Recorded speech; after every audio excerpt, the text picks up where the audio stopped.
sepulto.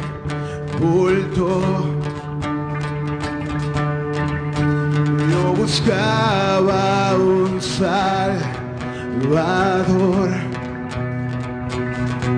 mas tu perdón me liberó. Muerto estaba en mi interior, me escondía en ti, Señor, mas tu perdón me liberó. Tu voz me habló y a la muerte venció. Glorioso día, su sangre me rescató. Tu voz me habló y a la muerte venció. Glorioso día, tu sangre me rescató.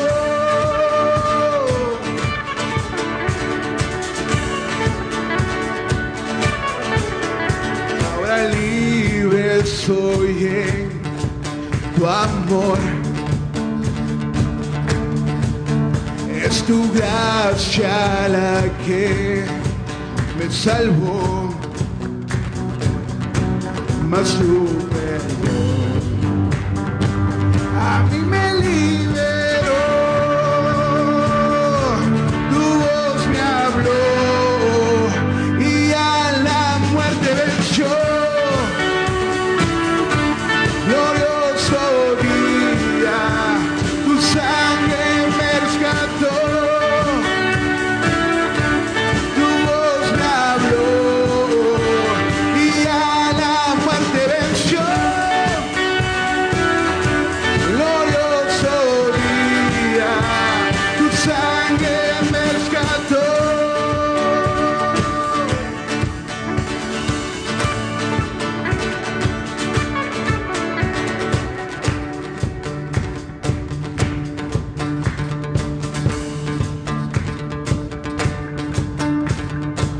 De mi pecado me rescataste, en tu gloria cadenas se rompen. Vivía solo y sin consuelo, ahora soy ciudadano del cielo. Tú me sanaste estando herido, Jesús, por tu amor yo respiro. Tengo futuro, ahora veo, porque tu voz me habló y a la muerte venció. Glorioso día, tu sangre me rescató. Tu voz me habló y a la muerte venció. Glorioso día, tu sangre me rescató.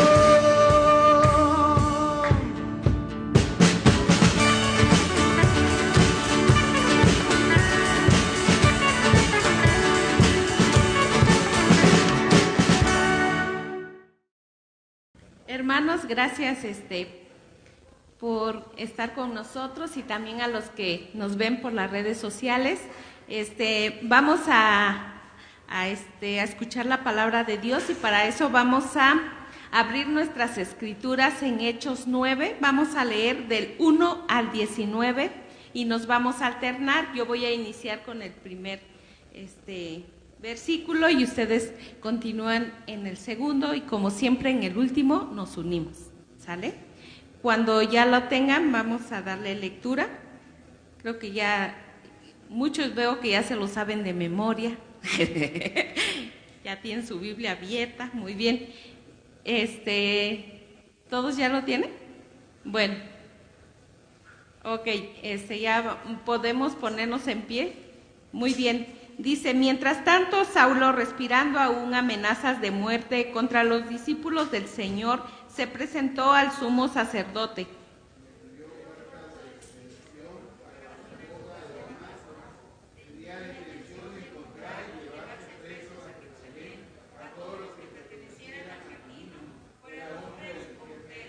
En el viaje sucedió que, al acercarse a Damasco, una luz del cielo relampagueó de repente a su alrededor.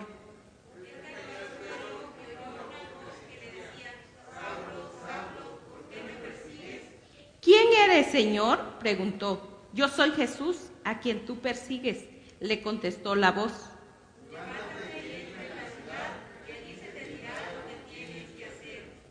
Los hombres que viajaban con Saulo se detuvieron atónitos porque oían la voz, pero no veían a nadie.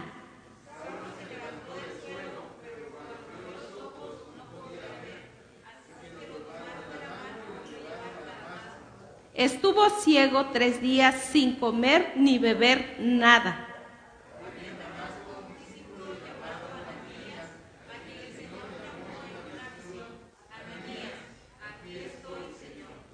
Anda, ve a la casa de Judas, en la calle llamada Derecha, y pregunta por un tal Saulo de Tarso.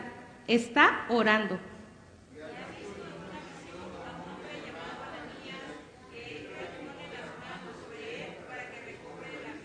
Entonces Ananías respondió: Señor, he oído hablar mucho de este hombre y de todo el mal que ha causado a tus santos en Jerusalén.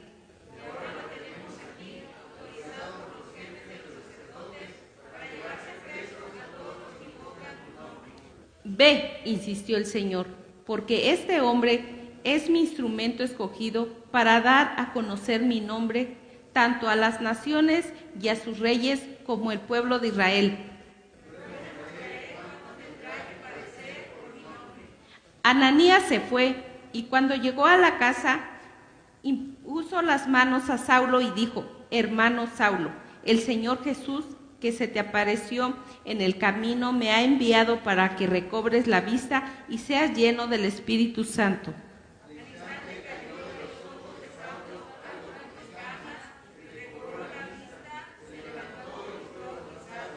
Y habiendo comido, recobró las fuerzas. Inclinemos nuestro rostro y vamos a orar. Padre amado, te doy muchas gracias por la bendición, Señor, de estar juntos para escuchar tu palabra. Habla nuestras vidas, Señor, y transforma nuestros corazones. Bendice a tu siervo y sé tú, Señor, que hables a través de él. En el nombre de Jesús, amén. El día de hoy, hermanos, vamos a continuar nuestro estudio del libro de los Hechos, y esto me trae muchos recuerdos y me pongo a pensar en cuántas personas han llegado a conocer de la palabra de Dios, personas que en algún momento dado no nos imaginamos que llegarían al conocimiento de la palabra. Hay muchas personas que de pronto se oponen y son personas renuentes a escuchar la palabra. Sin embargo, muchas personas tienen que llegar a una situación muy difícil para poder aceptar o escuchar y poner atención a lo que dice Dios. Cuando la derrota es un buen inicio, muchas veces es el momento de la victoria. Cuando la derrota llega a tu vida o ha llegado a mi vida, esto no es algo que nos llegue a tirar para ya no levantarnos, sino esa derrota puede llegar a ser el principio de algo grandioso, el principio de algo espectacular, siempre y cuando esa derrota nosotros la pongamos delante de Dios. La verdadera transformación de un enemigo de Cristo es lo que hemos leído en este pasaje del libro de los Hechos. Si ustedes pusieron atención, se darán cuenta cómo sucedieron las cosas en este personaje llamado Saulo. Saulo, una persona que durante casi toda su vida estuvo aferrado a estar en contra de las personas que venían al conocimiento de la palabra, ahora es derrotado por Dios. Cuando la derrota es un buen inicio es el tema del día de hoy, y quiero pedirles, hermanos, que nos concentremos todos y que estemos atentos a lo que dice la palabra de Dios. La verdadera transformación de un enemigo de Cristo. Hay personas que afirman, yo he escuchado decir a algunas, es que cuando te conviertes en cristiano o cuando vienes a Dios, es como si te pusieran un traje nuevo. Yo no sé, pero creo que esto es mucho más allá que únicamente cambiarte de ropa, ponerte un traje nuevo, porque podemos agarrar a cualquier persona y cambiarle de ropa por unas ropas mejores, pero la persona sigue siendo la misma. Entonces, esto va mucho más allá que únicamente cambiar de ropa. Yo creo que más bien es agarrar a una persona que ha sido transformada por Dios, cambiar a la persona, aunque se quede con la misma ropa, porque nuestra fe, nuestra confianza en Dios no es superficial, no es únicamente lo que traes puesto, sino es lo que hay en el interior. Entonces el cristianismo, hermanos, no debe verse como un parche a una vida vieja, sino que es una vida transformada, es una transformación. Se está obteniendo una nueva vida. Así es como debemos de vivir la vida cristiana nosotros, así es como la vivió el apóstol Pablo. La conversión de Saulo de Tarso es uno de los temas, o es una de las historias que podríamos verlo en la palabra de Dios como algo espectacular, algo poco común. ¿A quién se le ha aparecido una luz brillante en pleno día? Esta historia de la conversión de Saulo, hermanos, se narra 3 veces en el libro de los Hechos. ¿Por qué se narra hasta 3 veces? Pues porque es algo espectacular, algo fuera de lo común, algo que tiene que quedar muy claro y que no debe de haber dudas de lo que realmente sucedió. Y en cada una de estas historias donde se nos narra, se nos da una pista diferente. En este pasaje que acabamos de leer no dice, ¿verdad?, de a qué hora era cuando sucedió esto, pero sí se nos dice que hubo una luz resplandeciente. Imagínense, parece ser que fue como a las 12 del día, más o menos a esta hora. Y si salimos, pues todo está alumbrado, hay luz, mucha luz. Ahora ver algo que resplandece, algo más fuerte, más intenso, a tal grado que Saulo queda ciego. No sé si a ustedes les ha pasado, tal vez los que son de mi generación, cuando yo iba a la secundaria, recuerdo que hubo un eclipse en ese tiempo y se dieron muchas recomendaciones para ver un eclipse de sol durante el día. Y decían que se pusieran unas tinas con agua y que no miraras directamente al cielo porque te podía dañar la vista, y que la única forma de poder verlo era en una tina con agua.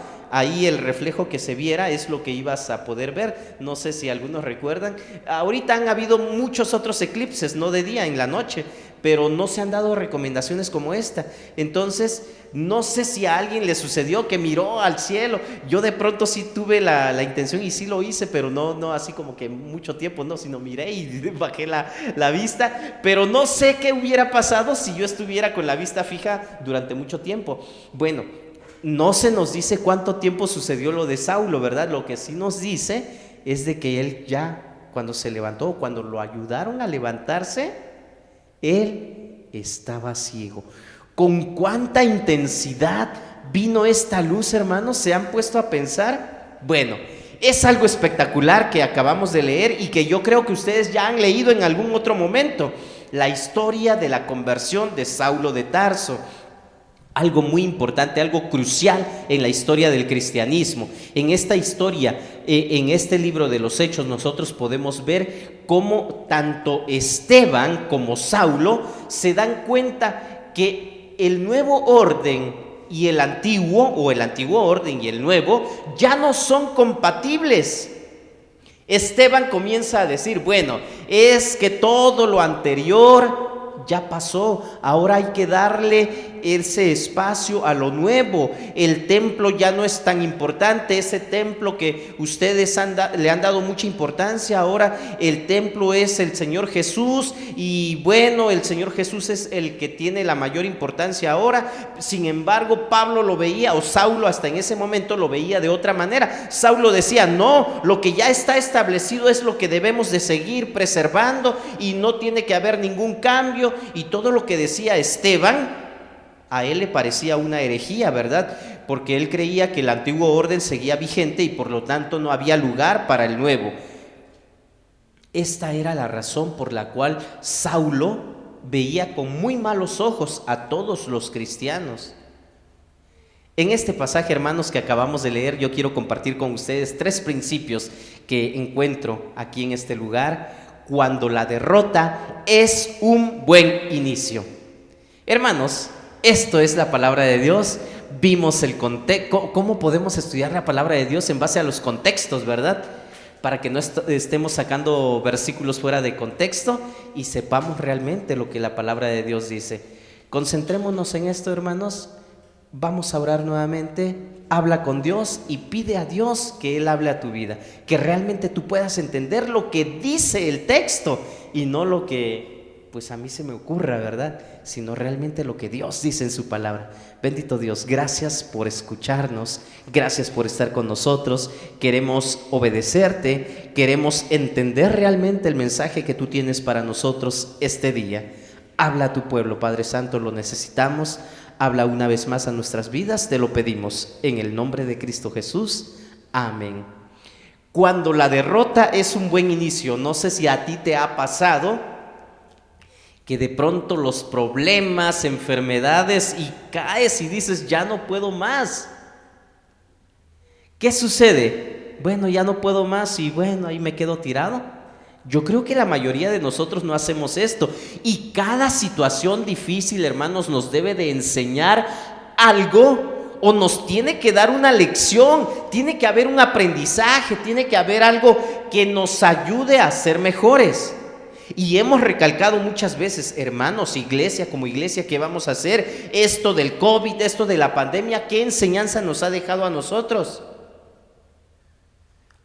Ayer que miré a unos hermanos que hace mucho tiempo no veía, me preguntaban, ¿y la iglesia qué tal, cómo va? Y bueno, pues ahí nos estamos levantando. Nos pegó tan fuerte el COVID que todavía no nos hemos podido reponer, pero ¿siempre vamos a estar así? Yo creo que no, y si seguimos haciendo lo mismo de siempre, definitivamente pues no podemos esperar resultados diferentes, ¿verdad? Esto aplica a mi vida personal, pero también aplica a la vida de la iglesia, a la vida en comunidad. Si seguimos haciendo las mismas cosas, pues no podemos esperar resultados diferentes, ¿verdad? Los resultados los estamos viendo ahorita, cómo estamos, cómo nos encontramos en mi vida, en la vida de la iglesia. Cuando la derrota es un buen inicio, hermanos, es momento de surgir nuevamente. Y cuando la derrota es un buen inicio, lo más seguro es porque transitamos caminos errados.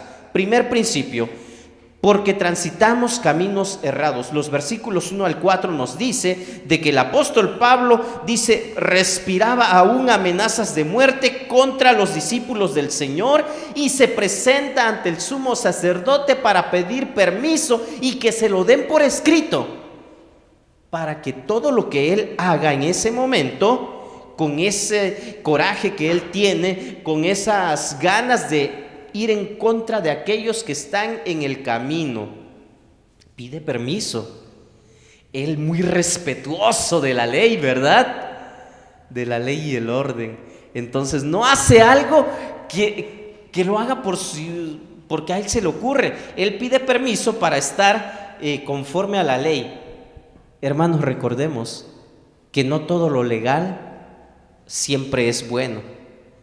Y yo creo que muchos de ustedes han visto, ¿verdad?, cómo el día de hoy muchas cosas se están legalizando, pero no porque sea legal es bueno.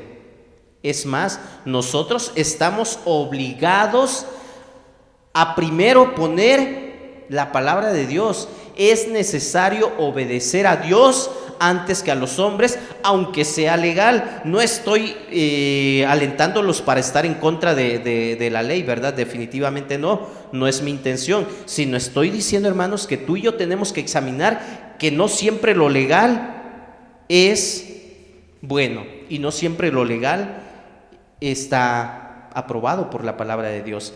Esteban, todo comienza cuando el Señor Jesús asciende al cielo, da instrucciones a sus discípulos y en ese momento los discípulos tienen una misión que cumplir, una tarea que llevar a cabo.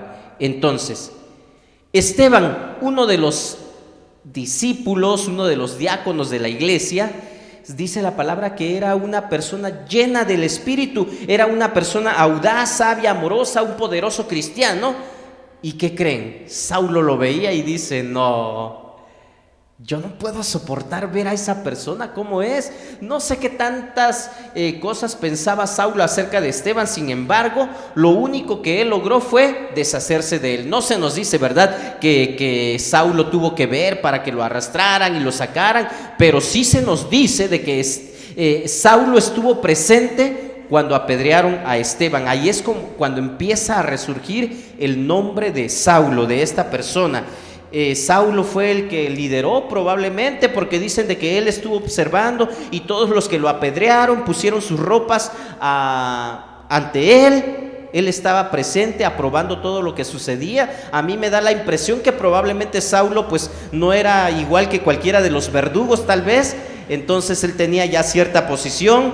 En este momento, en esta escena, que no se nos da muchos detalles, pero sí se nos menciona que Saulo estuvo presente. El versículo 2 dice que él pidió cartas para las sinagogas de Damasco, para que si encontraba algunos que pertenecieran al camino, hombres, mujeres, quienes fueran, los pudiera llevar atados a Jerusalén.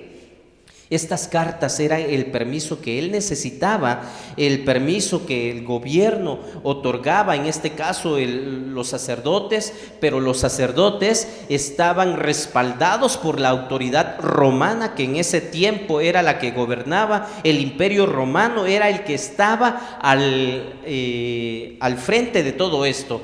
Reconoció los derechos del sumo sacerdote, el gobierno romano, dentro de la fe judía, por lo que los permisos que Saulo tenía en ese momento, entonces le permitían causar estragos en los creyentes, a todos los que pertenecían al camino. ¿Qué era el camino? El camino se convirtió en un nombre popular para el cristianismo y es un nombre apropiado para nuestra fe cristiana. ¿Sí o no? De pronto nosotros mencionamos la palabra, el camino. Bueno, andamos en el camino. Bueno, ¿cuál camino? Jesús es el camino. Entonces nosotros tenemos a Jesús como nuestro camino. A esto se refiere, a los que venían en el nombre de Jesús. Bueno, entonces la verdadera salvación siempre va a resultar, hermanos, cuando nosotros estamos en el camino. Jesús le muestra a Saulo que el camino que él está transitando definitivamente es un camino errado. Sigue diciendo el pasaje: en el viaje sucedió que al acercarse a Damasco, una luz del cielo relampagueó de repente a su alrededor. Él cayó al suelo y oyó una voz que le decía: Saulo, una persona muy religiosa, una persona celosa de su fe, y estaba errado, equivocado. Aquí es donde tú y yo debemos de tener mucho cuidado. Podríamos ser muy cumplidores y conocedores de lo que dice la palabra, pero podríamos estar errados. ¿Te has preguntado si estás en el camino correcto o andas por un camino equivocado? Si nunca te lo has preguntado, yo te invito a que te preguntes. Es mejor estar convencidos de dónde estamos que ir nada más caminando por donde te lleve el viento, por donde vaya la gente, que porque allá va mucha gente, entonces voy y sigo por allá. Entonces no se trata de ir a donde va la gente o a donde van mis amigos o a donde van, sino verdaderamente de estar convencido por qué estás en este camino. ¿Quién es el camino? La verdadera salvación, entonces, hermanos, siempre va a resultar en convicción sobre el pecado, porque el pecado es lo que separa a las personas de Dios que es santo. El pecado debe ser tratado entonces, y entonces aquí vemos que Saulo está listo para ser confrontado por Dios.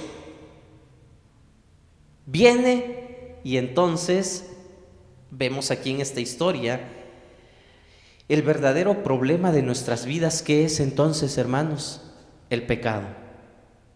Y aquí es cuando tú y yo debemos de preguntarnos si estamos transitando caminos errados. El verdadero problema en nuestras vidas es el pecado. ¿Qué estamos haciendo con Jesús? ¿O qué estás haciendo tú con Jesús? ¿Quién es Jesús? ¿Conocemos a Jesús? Saulo, a pesar de que conocía la ley, los profetas, conocía las escrituras que hasta en ese momento Dios había mostrado, no conocía a Jesús, no sabía quién era Jesús, había oído hablar de él probablemente, y había oído de que tenía seguidores, pero él no conocía a Jesús. Y yo creo que todo aquel que conoce a Jesús, conoce el camino. La pregunta del día de hoy, hermanos, es: ¿conoces a Jesús? ¿Conoces el camino? O probablemente por no conocer a Jesús, estoy transitando un camino errado. Cuando la derrota es un buen inicio, hermanos, es cuando tú y yo nos damos cuenta que no conocemos a Jesús. La invitación esta mañana es para que tú conozcas a Jesús. ¿Quién es Jesús? No, pues es un profeta, dicen algunos. Es un buen hombre, fue un buen maestro. ¿Quién es Jesús para ti? Entonces, aparte de eso, ¿qué estás haciendo con Jesús? Segundo principio, cuando la derrota es un buen inicio, es porque Dios corrige el rumbo. Es porque Dios corrige el rumbo. Los versículos 5 en adelante, Saulo ya cayó al suelo, dice el versículo 4, y oye la voz que le dice: Saulo, Saulo, 2 veces, para que estés seguro, a ti te estoy llamando. ¿Por qué me persigues? Dice la voz. En las inmediaciones de Damasco, todavía Saulo no había llegado a Damasco, oye una voz, ve la intensa luz y 2 veces escucha su nombre. Cuando Dios había hablado en el Antiguo Testamento también, Dios llamaba una y otra vez. Saulo se dio cuenta de que estaba en la presencia de Dios porque él pregunta: ¿quién eres, Señor? Preguntó. O sea, no dijo: ¿y tú quién eres? Como de pronto algunas personas que quieren desconocer a alguien le dicen: ¿y tú? ¿Y este quién es? O cosas así, ¿no? Como para decirlo de forma despectiva, indiferente. Aquí Saulo, no sabemos, no nos dice exactamente la escritura. Él utiliza el término Señor. El término Señor se utilizaba para reconocer a alguien por encima de otros, al amo, al dueño, pero también a alguien que tenía cierto título de maestro, una persona respetable, y no precisamente porque te quería someter a él, como el día de hoy le decimos a las personas, no, es que es don Ernesto, don cierto, para reconocerle que pues probablemente es una persona respetable, ¿no? Entonces, no se nos dice exactamente por qué Saulo dice Señor, ¿verdad? Lo cierto es de que él reconoció que no era cualquier persona a la que le estaba hablando, la voz que él escuchaba. ¿Quién eres, Señor?, pregunta. Y contesta Jesús: yo soy Jesús, a quien tú persigues, le contestó la voz. No dice: yo soy el Cristo, yo soy Dios. ¿Se dan cuenta? Yo soy Jesús. Está utilizando el nombre humano, el cual Saulo no quería reconocer. Él quería arrestar a los seguidores de Jesús, a los que estaban en el camino. Y por eso Jesús le dice: yo soy Jesús. A ver, a quien tú estás persiguiendo. Hermanos, tengamos mucho cuidado. Muchas veces en nombre de la religión, en nombre de Dios, se han cometido muchas atrocidades dentro de la iglesia, también fuera de la iglesia. Es aquí donde nosotros debemos de tener mucho cuidado en lo que estamos haciendo ¿Cómo lo estamos haciendo? Y ya les he hablado en algún momento acerca de cómo podríamos estar siguiendo una religión sin siquiera estar verdaderamente del lado correcto. Cuando somos religiosos, en vez de ser seguidores de Jesús, Dios va a corregir el rumbo, hermanos, si nosotros nos dejamos. Saulo hasta en ese momento pudo portarse rebelde y decir: ¿sabes qué? A mí no me interesa quién eres. Yo estoy convencido de que sigo la palabra y de que las escrituras las conozco al pie de la letra. Me las enseñaron desde pequeño y ahora ¿cómo tú me vas a enseñar algo diferente, algo nuevo? Saulo se doblegó. El día de hoy encontramos a personas, hermanos, que nos contestan así. Yo he encontrado a personas que me dicen: no, pues tú qué me vas a enseñar si tú eres más joven que yo, tú eres más chico que yo conozco, desde hace mucho, yo ya viví más que tú.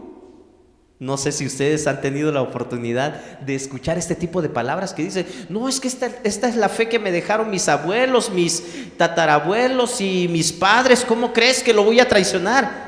No se trata de eso, se trata de ver quién es el que te está llamando, Dios mismo, Jesús. Entonces, ¿por qué me persigues?, le dice aquí la voz. Y bueno, en realidad Saulo no estaba persiguiendo a Jesús, ¿verdad? De que allá va Jesús y voy sobre Jesús. Saulo estaba persiguiendo a los seguidores de Jesús, a la iglesia de Dios. Y Jesús le dice: ¿sabes qué? Eso que tú le estás haciendo a esas personas, me lo estás haciendo a mí, tú me estás persiguiendo a mí. Es como cuando Jesús dijo, ¿verdad? En los evangelios: todo eso que tú le haces al más pequeñito, me lo estás haciendo a mí. Entonces, hermanos, tengamos cuidado en cómo tratamos a las personas, a los hijos de Dios, a los siervos de Dios, a todo aquel que es servidor o seguidor de Dios. Saulo está golpeando a la iglesia en este momento sin saberlo. Es Jesús quien siente el dolor cuando su iglesia es perseguida. A Dios no se le escapa. Jesús está presente. Y bueno, más adelante Pablo se da cuenta de esto. Bueno, ya cuando se convierte al cristianismo, él escribe las cartas. Mucho de lo que leemos en el Nuevo Testamento, o casi la mitad del Nuevo Testamento, son cartas, epístolas escritas por el apóstol Pablo, donde le da gran importancia a la iglesia. Pero aquí empieza, en su derrota empieza su victoria, y es aquí donde podemos ver que después, cuando ya es Pablo, el apóstol Pablo, él habla como la iglesia, como el cuerpo de Cristo. Saulo había ido a Damasco para llevarse presos a todos los que invocaban el nombre. Invocar el nombre es una manera de aludir a la oración. Saulo había oído que Esteban invocó al Señor Jesús en sus últimos momentos de vida. En el versículo 59 del capítulo 7 nos lo dice, ¿verdad? Y para Saulo todo esto eran blasfemias y tenía que detenerse. Y ahora, cuando se dispone precisamente a hacer esto, se da cuenta de que Jesús está vivo.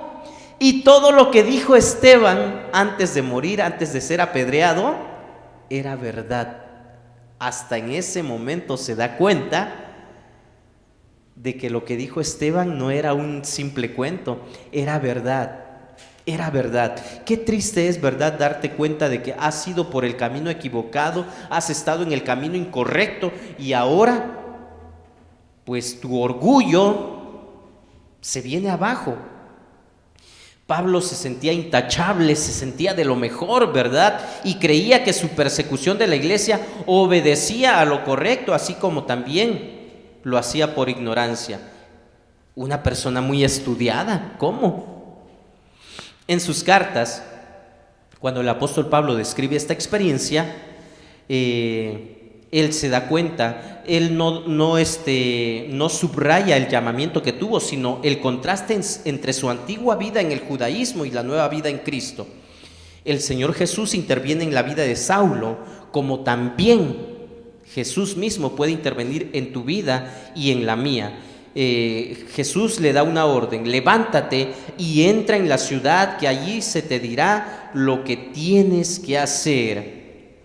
Cuando Saulo dice: Señor, ¿quién eres?, probablemente desde ese momento él ya está reconociendo a Jesús como el Señor de su vida. Entonces Jesús le dice: levántate y entra a la ciudad, allí se te dirá lo que tú tienes que hacer. Y yo les decía, alguien rebelde no lo haría, ¿verdad? Diría, no, pues, ¿por qué? Hay personas, hermanos, que aún en su lecho de muerte, en su lecho de sufrimiento, no quieren reconocer al Señor Jesús. Qué triste es esto, ¿verdad? Qué triste es esto. El libro de Apocalipsis nos dice, ¿verdad?, que ya en el día final hay personas que aún sufriendo el tormento no reconocen a Dios y se rebelan aún más todavía. Esto lo podemos ver aún aquí en este mundo. Saulo fue obediente. Sigue diciendo: los hombres que viajaban con Saulo se detuvieron atónitos porque oyeron la voz, pero no vieron a nadie. Saulo se levantó del suelo, pero cuando abrió los ojos no podía ver, así que lo tomaron de la mano y lo llevaron a Damasco. Estuvo ciego 3 días sin comer ni beber nada. A menudo, el día de hoy, hermanos, nosotros nos encontramos que hay personas que toman la decisión de seguir a Jesús, pero a la primera en que Dios les pide que obedezcan, o Jesús les pide que obedezcan, ¿qué creen? No quieren obedecer. Algo sobre esto estábamos hablando en la escuela dominical, en la clase de hace rato. Hermanos, conozco personas que dicen: es que yo ya creí en Jesús. Sigue el bautismo, tienes que bautizarte.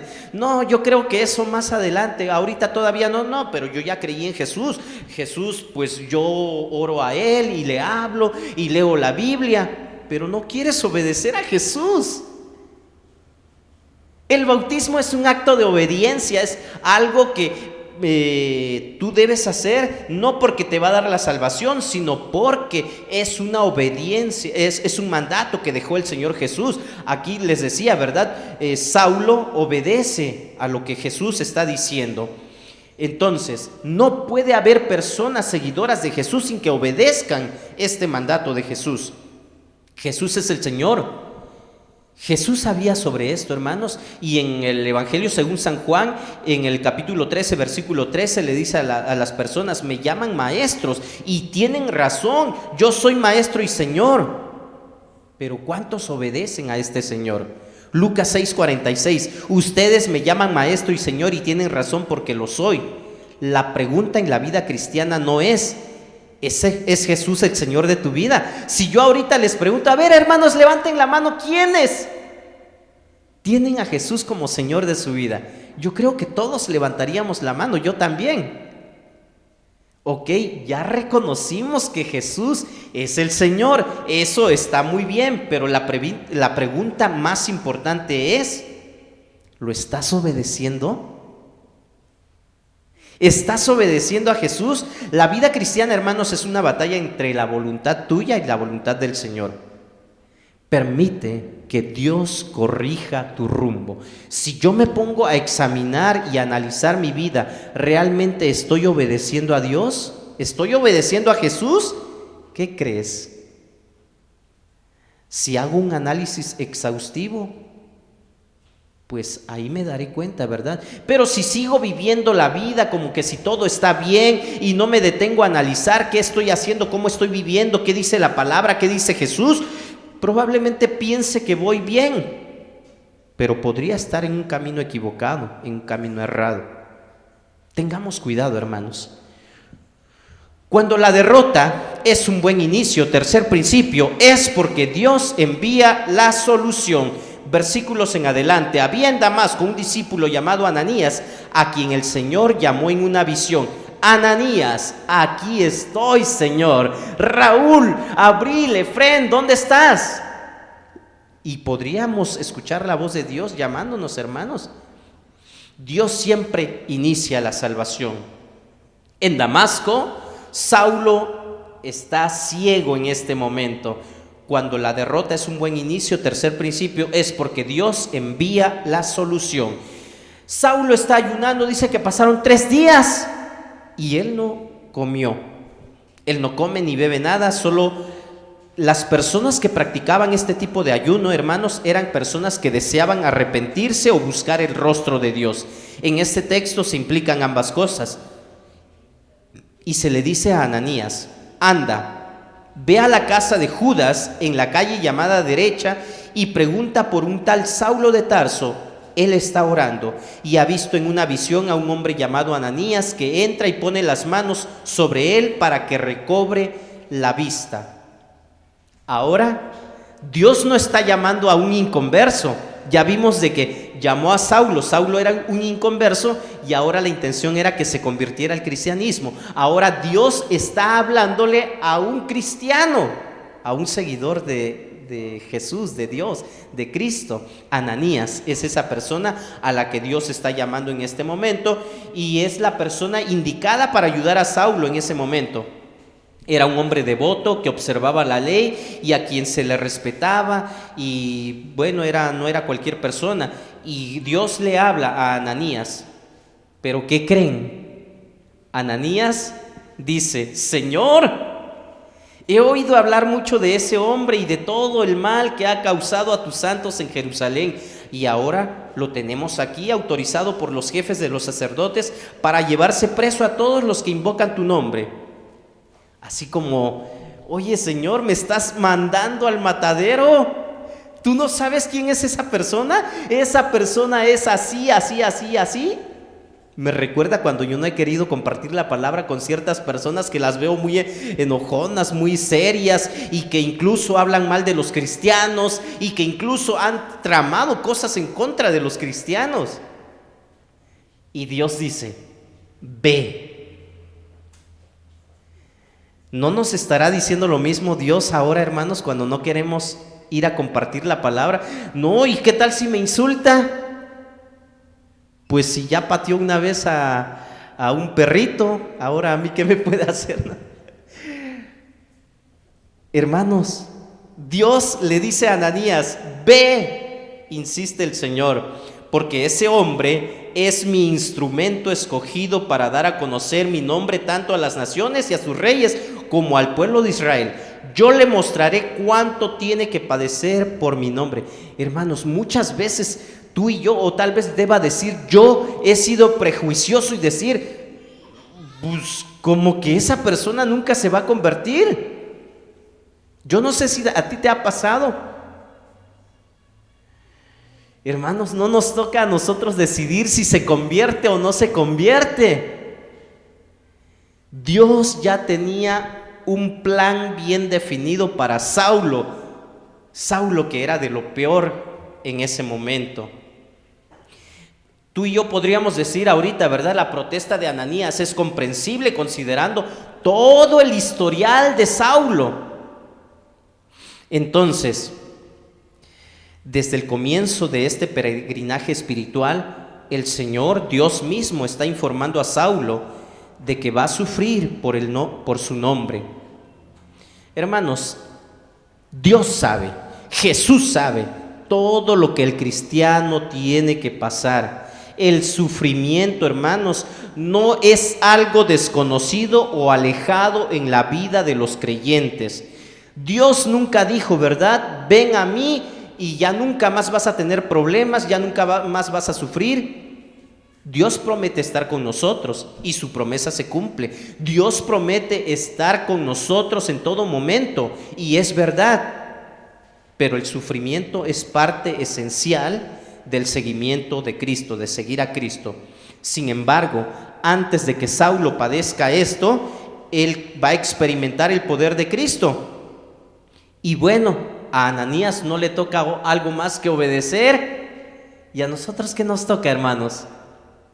Obedecer igual. Ananías se fue y cuando llegó a la casa le impuso las manos a Saulo y le dijo: hermano Saulo, el Señor Jesús, que se te apareció en el camino, me ha enviado para que recobres la vista y seas lleno del Espíritu Santo. ¿Se dan cuenta cómo llega Ananías? Y le dice: hermano Saulo, ¿Haríamos esto nosotros? Si a veces decimos, ¿qué hermano va a ser, verdad? Dice que ya se convirtió, dice que es cristiano, pero mira. Y no le queremos decir hermanos a ciertas personas, ¿verdad? Es que a nosotros no nos toca ver qué van a hacer o cómo le van a hacer. Algunos dicen, ese artista que sale en la televisión, ¿qué hermano va a ser? Ni cristiano es. Bueno, pues quién sabe, ¿verdad? Pero pues no nos toca a nosotros, ¿verdad? Hermano Saulo, le dice Ananías. Saulo, cuando iba a Damasco, lo último que tenía en mente era hacerse cristiano, ¿verdad? Yo no creo que él haya, bueno, pues a ver qué sucede, qué pasa allá. No, él iba bien seguro de lo que iba a hacer. Pero yo creo que nunca le pasó por la mente que él iba a ser hermano también, un seguidor de Jesús, que iba a ser parte de los del camino. La conversión, hermanos, se produce como consecuencia de una iniciativa divina. Dios siempre está llamando a las personas, Dios siempre está trabajando y está obrando aunque nosotros no lo podamos ver. Entonces Jesús inició el encuentro que terminó con la conversión de Pablo. Entonces dice, al instante cayeron de los ojos de Saulo algo como escamas y recobró la vista, se levantó y fue bautizado. Y habiendo comido, recobró las fuerzas. Hay un encuentro personal con Cristo. Todos hemos llegado al conocimiento o al encuentro de Jesús, no de la misma manera en que Saulo lo hizo. Cada uno de nosotros tiene una historia diferente. Y tú sabes cuál fue esa historia, cómo fue que conociste a Jesús, cómo es de que Dios se te presentó o te lo presentaron. Pero el versículo que estamos leyendo nos dice, ¿verdad?, que Saulo fue lleno del Espíritu Santo, y todos conocemos a Jesús de diferentes maneras. Pero si somos seguidores de Jesús es porque pues nos rendimos en algún momento. El hecho de que Dios toma la iniciativa para salvar a las personas más inesperadas, como por ejemplo Saulo, hermanos, el perseguidor, nos lleva a una importante deducción, y es que no podemos desahuciar a nadie de la conversión. No, pues ¿para qué le predico, verdad? Pues yo creo que nunca se va a convertir. No, por más que le hablen, yo les decía, verdad, a veces hasta se necesitan hasta 20 personas que le hablen a la misma para que pueda entender o pueda rendirse. No, es que él ya le habló y ya muchos le han hablado, ¿para qué le vuelvo a hablar yo? Es un error que tal vez hemos cometido muchos. Tengamos cuidado. Cuando tratamos con personas muy religiosas, hay una doctora que seguido me llama para que le apoye yo con su equipo de cómputo, pero es muy religiosa, yo veo sus imágenes y todo, y no me he atrevido a hablarles o a hablarle de Cristo, ¿verdad? Pero esta enseñanza me dice a mí de que debo de hacerlo y debo de buscar un momento lo más pronto posible para poder predicarle de la palabra, por muy religiosa que sea esa persona. A mí no me corresponde decir si va a creer o no va a creer, ¿verdad? Podemos pensar que es imposible que conozcan a Cristo. Sin embargo, el apóstol Pablo en su primera carta a Timoteo 1:16 nos dice que él era el peor de los pecadores, y él, después de convertirse, cumplió con una misión que Dios le encomendó. Y esto, hermanos, también nosotros debemos de tenerlo presente. Nuestra misión, hermanos, es activada el día que nos sometemos a Cristo. La transformación está parcialmente probada a través del servicio. Tenemos que servir. Tú fuiste salvo para servir, no para que sigamos nada más conociendo de Dios y ya. No podemos servir con nuestras propias fuerzas. Antes de que Pablo o Saulo comenzara a servir, dice que fue lleno del Espíritu. Tú y yo necesitamos esa llenura del Espíritu, hermanos, que es un proceso en la vida del creyente, es un proceso en la vida del cristiano. Busquemos, hermanos, estar llenos del Espíritu. Dice que cuando Pablo recupera la vista, él está lleno del Espíritu, y esto, hermanos, nos debe de estimular a nosotros para anhelar también recobrar fuerzas. Y yo decía, hermanos, me estaba yo preguntando, cada domingo, yo no sé con qué ganas, con qué emoción vienes al templo, si hay emoción o, bueno, pues a levantarse temprano el domingo, ¿verdad? Ay, qué flojera. Más si nos desvelamos, pues cómo, no nos dan ganas.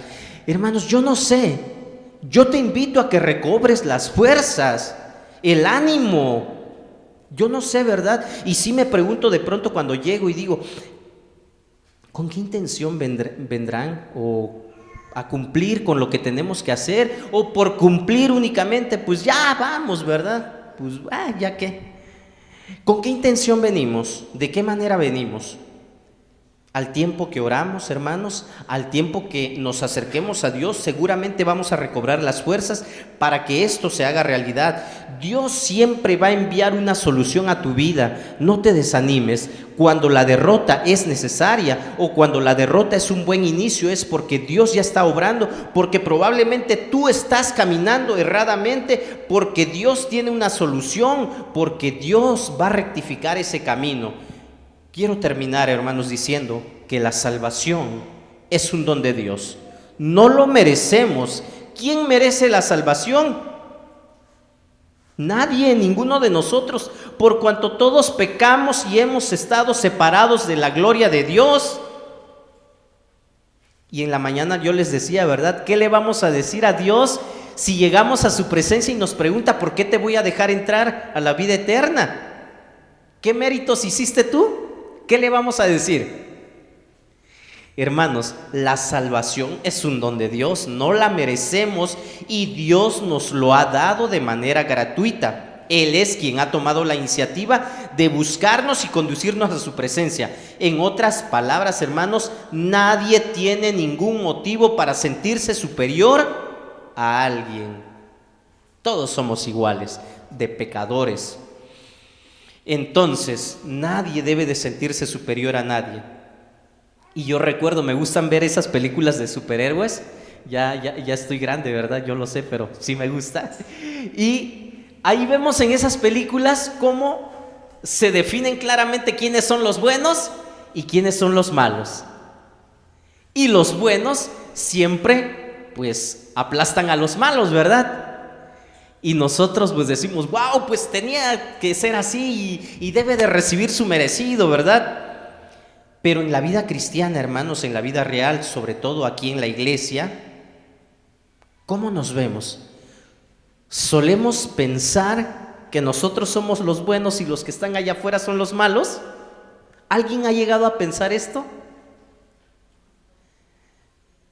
De pronto, pues es que van a irse a la perdición porque no han creído en Jesús, pero nadie es superior a nadie. En la iglesia, hermanos, nosotros tenemos que aprender que somos igual de pecadores que cualquiera. Dios puede transformar a todos, al más terrible enemigo que Él pueda tener. El ejemplo es Saulo, pero también Dios sigue transformando a los que ya son sus discípulos. Ananías es el ejemplo, ¿verdad? Y si tú y yo ya estamos en el camino, probablemente pudiéramos tener prejuicios como lo tenía Ananías, pero Ananías fue obediente. Nuestra tarea, hermanos, como testigos es llevar a las personas a Jesús para que lo conozcan como Señor y Salvador. Podemos hablar de religión, defender verdades como lo hacía Saulo. Seguramente él debatió mucho con los maestros de la ley, o no sé si tuvo algún encuentro con algún cristiano y él pues sabía mucho debatir sobre estos temas, pero eso pasa a segundo término. Yo no sé cómo vivimos la vida cristiana o allá afuera, ¿verdad? Podríamos hablar de religión, defender las verdades que creemos e intentar persuadir a las personas de la relevancia de nuestra fe y poder, pero el fin que debemos de perseguir nosotros, hermanos, definitivamente es que las personas conozcan a Jesús. ¿Tú ya conoces a Jesús? Entonces, cuando la derrota es un buen inicio, hermanos, es porque transitamos caminos cerrados. Y es porque Dios corrige el rumbo y finalmente es porque Dios tiene o envía una solución. Yo te invito a que esta mañana reflexiones, en este momento, este mediodía, reflexionemos, ¿estamos en el camino correcto? Sí, porque venimos a la iglesia La Esperanza, ¿verdad? No se trata de eso, se trata de ver cuál es el estilo de vida que estamos llevando, que estamos viviendo, cuáles son los hábitos que tienes. Vamos a iniciar un nuevo año, hermanos, está a la vuelta. ¿Vamos a seguir igual? ¿Qué estamos haciendo? ¿Qué vamos a hacer? Hermanos, es momento de reflexionar, de analizar, pero de corregir el rumbo también. Pongámonos de pie, vamos a orar y vamos a pedirle a Dios que nos ayude a corregir ese rumbo. Bendito Dios, gracias por tu palabra, gracias por hablarnos, gracias por estar con nosotros, por acompañarnos. Sentimos tu presencia y por eso te damos gracias. Pero también queremos suplicarte, Padre Santo, que sigas hablando a nuestras vidas, que sigas hablando a la vida de cada hermano, cada hermana que esta mañana está aquí en este lugar, que se han dado cita aquí. Y si alguien todavía no te ha conocido, bendito Dios, ayúdanos a poder guiarles, ayúdanos a poder acompañarles para que te conozcan. Padre Santo, gracias por cada persona presente en este momento. Gracias porque me permites exponer tu palabra. Espíritu Santo, haz la obra en la vida de cada persona. Te lo suplicamos, te lo pedimos. Gracias por todo. Escucha las voces de mis hermanos que están clamando también a ti. Te lo pedimos en el nombre de Cristo Jesús, nuestro Señor y Salvador. Amén. Dios les bendiga, mis hermanos. Ocupen sus lugares, por favor, y vamos a continuar con nuestra reunión del día de hoy. Dios les bendiga.